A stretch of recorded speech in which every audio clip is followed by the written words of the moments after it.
तपोवनातल्या प्रस्तावित वृक्षतोडीवरनं करुणा मुंडे देखील आक्रमक झालेल्या आहेत। प्रशासन तपोवनातली झाडं तोडण्याचं पाप करतंय। धर्म आणि साधू संतांच्या नावाखाली जमिनीचा व्यापार करू नका, झाडं तोडली तर तुमची सत्ता गेल्याशिवाय राहणार नाही, असं वक्तव्य करुणा मुंडेंनी केलेलं आहे।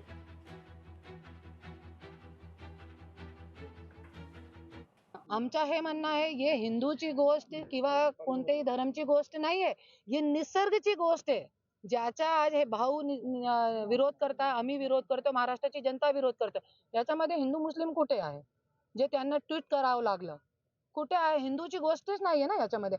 आम्ही निसर्ग सोबत आहोत, जे निसर्गाने आम्हाला घडलेलं आहे ते निसर्ग सोबत आम्ही आहोत। आणि तुम्ही एक 50 वर्षाचे वृक्ष जरी तुम्ही कापण्याचा प्रयत्न करताय, तर तुम्ही एक खून करण्याचा प्रयत्न करतोय, मर्डर करण्याचा प्रयत्न करतो। एक वृक्ष 50 वर्ष 100 वर्षीय वृक्ष बघा तुम्ही, 100 वर्ष पूर्वीचे जे वृक्ष आहे, तुम्ही ते वृक्ष कापण्याचा जरी दुष्कर्म पाप तुम्ही जरी करताय। लोकशाही मराठी ऐका, पहा, जागरूक रहा।